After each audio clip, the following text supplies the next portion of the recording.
నమస్కారం సార్. నమస్తే అండి. సార్, 'ప్రాజెక్ట్ కే' మూవీ. సో, ప్రభాస్ గారి ఫ్యాన్స్ అయితే ఈ సినిమా కోసం అయితే ఈగర్‌గా వెయిట్ చేస్తున్నారు. అయితే ఈ మూవీ ఈ సంవత్సరం మే 9న రిలీజ్ అవ్వబోతుందని వార్తలు అయితే వైరల్ అవుతున్నాయి. మరి వార్తలకు బేస్ ఎక్కడిది? ఎందుకు మే 9న రిలీజ్ అని అంటున్నారు? మరి మీ ఒపీనియన్‌లో ఈ సినిమా ఆ రోజే రిలీజ్ అవుతుందా? మరి ఎలా ఉండబోతుంది అంటారు మూవీ? 'ప్రాజెక్ట్ కే' అంటే దాన్నే కొంతమంది 'కల్కి' అని కూడా అంటున్నారు. అంటే ప్రభాస్ ఫ్యాన్స్‌కి బాగా ఉర్రూతలూగించే అంశం, ఉత్సాహాన్ని ఇచ్చే అంశం. ఎందుకంటే 'సలారు' హిట్టా ఫట్టా అనే విషయం పక్కన పెడితే కలెక్షన్స్ పరంగా సూపర్ హిట్. 1100 crores ఎంతో వచ్చేసిందని కూడా ఆల్రెడీ మధ్యాహ్నం ఇప్పుడు న్యూస్ చూశాను. అంటే ఎప్పుడైనా సరే సినిమా అనేది వ్యాపారం కదండి. ప్రొడ్యూసర్ పచ్చగా ఉంటే అన్ని 24 క్రాఫ్ట్స్ దాని మీద ప్రత్యక్షంగా పరోక్షంగా ఆధారపడిన వాళ్ళందరూ కూడా బతుకుతారు, హ్యాపీగా బతుకుతారు. వాళ్ళకు ఆ కలెక్షన్స్ వల్ల వాళ్ళు ఏ స్థాయిలో తీస్తే ఆ స్థాయికి తగ్గట్టుగా కూడా వాళ్ళకి రెమ్యునరేషన్స్ ఉంటాయిగా. అంటే చాలా మీరు అబ్జర్వ్ చేస్తే దాన్ని ఏమంటారు, యాంబియన్స్. మీరు చిన్న సినిమాకి పెద్ద సినిమాకి యాంబియన్స్ మీరు అబ్జర్వ్ చేయండి. ఫర్ ఎగ్జాంపుల్ ఇప్పుడు మనం కూర్చున్న కుర్చీలే ఇలా ఉన్నాయి. ఇది ఒక మోస్తరు సినిమాలకి ఇట్లా చైర్లు వాడతారు. అదే ప్రభాసు లేదా ఒక భారీ కాస్టింగు లేదా ఒక పెద్ద ప్రొడ్యూసర్ పెద్ద బ్యానర్ అన్నప్పుడు ఆ చైర్ లుక్ కూడా డిఫరెంట్గా ఉంటుంది. ఏదో రాజసింహాసనం లాగా ఉంటుంది. అంటే అక్కడ యూటిలైజ్ చేసే థింగ్స్ ఆర్ట్ డైరెక్టర్ ఏదైతే యూటిలైజ్ చేస్తారో చుట్టూ ఉండే యాంబియన్స్ కూడా ఇంకా మరి కంప్లీట్ చేంజ్ అనమాట. దీనికి చూస్తే ఎట్లా ఉంటుందంటే బ్లాక్ అండ్ వైట్ టీవీకి డిజిటల్ ఎల్సీడీ టీవీకి ఎల్ఈడి స్క్రీన్కి చూస్తే ఎంత వేరియేషన్ ఉంటుందో అంత వేరియేషన్ కనిపిస్తుంటుంది. సో ఆ స్థాయిలో ఖర్చు తగ్గట్టుగా కలెక్షన్స్ కూడా వచ్చాయి అనుకోండి, ప్రొడ్యూసర్ హ్యాపీ కదా, ఎన్ని వందల మంది హ్యాపీ కదా. So సలార్వరంగా happy. సో దాని మీద ఎప్పుడైతే బాహుబలితో యావత్ ప్రపంచాన్నే ఉరుతొలగించాడు ప్రభాస్ అనే కటౌటు, సో ఎక్స్పెక్టేషన్స్ పెరిగిపోవడంతో ప్రతి ఒక్క ప్రొడ్యూసర్ కూడా ముందుకొచ్చి మనం పెట్టుకున్న పెట్టుబడికి లాభం రాకపోయినా అసలు గ్యారంటీ. సో అసలు గ్యారంటీ అయినప్పుడు మనం అంటూ నలుగురికి తెలుస్తాం, మనది ఒక బ్రాండ్ ఉంది, ప్రొడ్యూసర్ అని అందరికీ తెలుస్తాను, ప్రభాస్తో పాటు మనం కూడా ఇమేజ్ సొంతం చేసుకుంటున్నాం అనే ఒక ఫీల్తో అందరూ ముందుకు వస్తున్నారు. దానికి తగ్గట్టుగా ప్రభాస్ గారు కూడా చిన్నపిల్లలా కష్టపడతాడంట.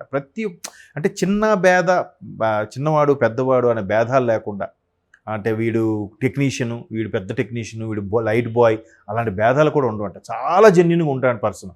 సో ఆ ఇమేజ్ కూడా తోడవడం వల్ల ఏమవుతుందంటే ప్రతి సినిమాకి హైప్ పెరిగిపోతుంది, దాని తగ్గట్టే కలెక్షన్స్ కూడా వస్తున్నాయి. ఎక్కడో ఆదిపురుష్ లాంటి డిజాస్టర్స్ తప్పితే. సో ఇప్పుడు ఏంటంటే 'ప్రాజెక్ట్ కే' అంటున్నారు, దాన్ని 'కల్కి' అంటున్నారు. దాంట్లో భారీ కాస్టింగ్ అంటే ముందు మనకి కమల్ హాసన్ గారు లాంటి పేర్లు కూడా వినిపించాయి. కమల్ హాసన్ గారు అంటేనే ఇప్పుడు పాన్ ఇండియా మూవీస్ వచ్చాయి, కానీ ఒకప్పుడు పాన్ ఇండియా స్టార్ అంటే కమల్ హాసనే.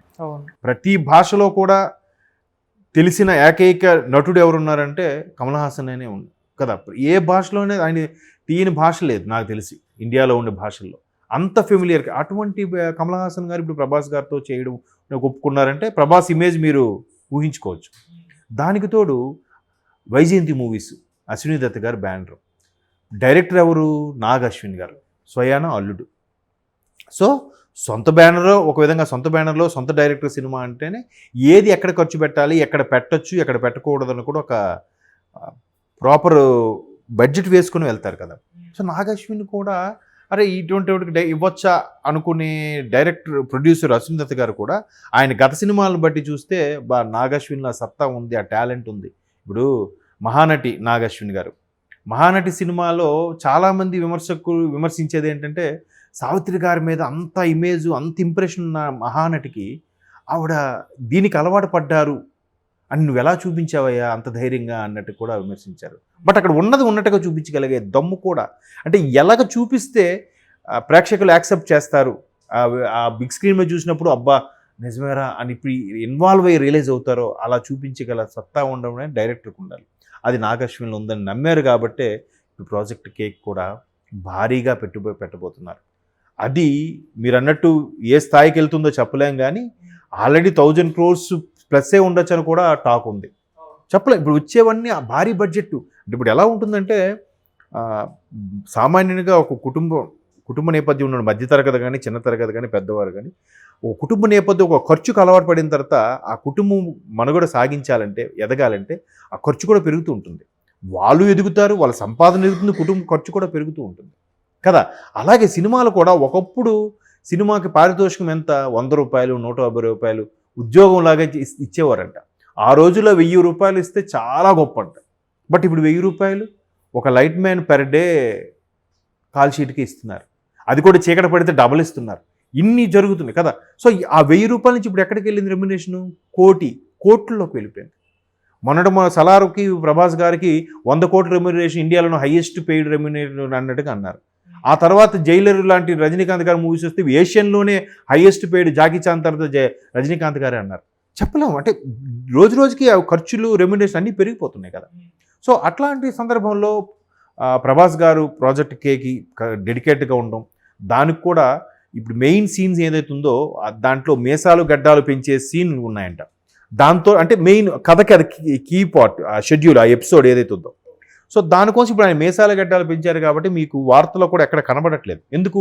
అది లీక్ చేస్తే సినిమా స్టోరీ లీక్ అవుద్దనే ఉద్దేశంతో.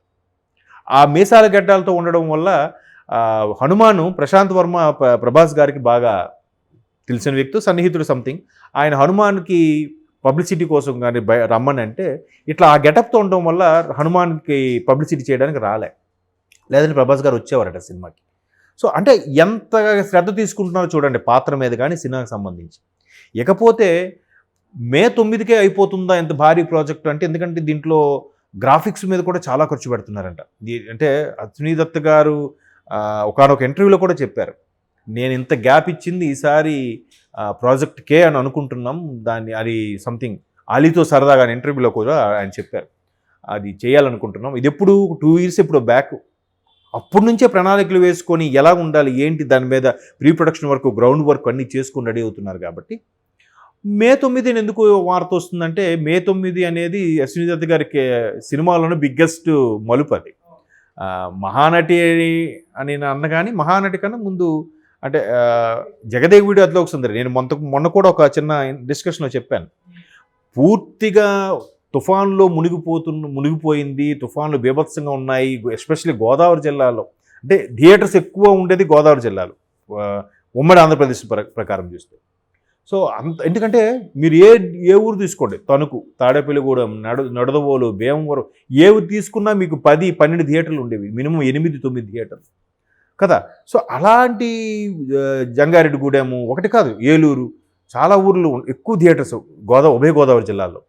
సో అటువంటి జిల్లాల్లో ఎక్కువ రెవెన్యూ జనరేట్ అవుతున్న సందర్భంలో తుఫాన్ రావడంతో ఎలా, దట్టు జగదేగుడి అద్దోక సుందరి socio fantasy movie, Sridevi garu నిజంగా సినిమా రిలీజ్ అయ్యి హిట్ అయిన తర్వాత నిజంగా దేవకనిలా ఉంది అంటే అది క్రెడిట్ గోస్ టు రాఘవేంద్ర గారు, పక్కన పెట్టండి.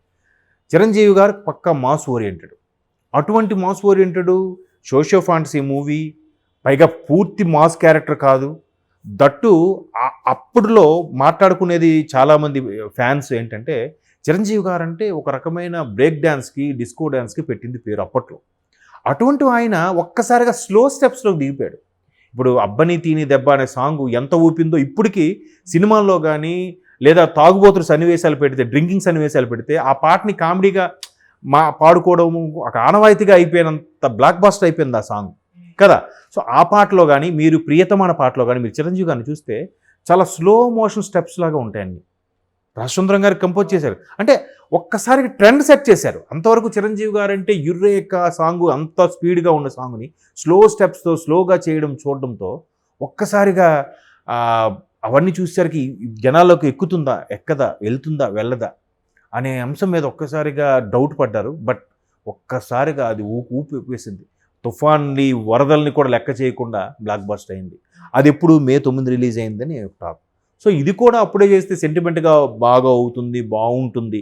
పైగా సమ్మర్ హాలిడేస్ ఒకటి కదా. కానీ ఆ ప్రాజెక్ట్కి సంబంధించిన గ్రాఫిక్స్, ఈ భారీ కాస్టింగ్ బట్టి చూస్తే అప్పటికి అవ్వదేమో అని నాకు డౌట్. ఐఎమ్ నాట్ క్రెడిట్, మీరు డిస్కరేజ్ చేసే ఉద్దేశం కాదు ఫ్యాన్స్కి. మేబీ దసరా వరకు అయితే అనుకుంటున్నాను, అప్పుడంటే కష్టమేమో నా అభిప్రాయం. ఓకే సార్, చూద్దాం, let us wait and see.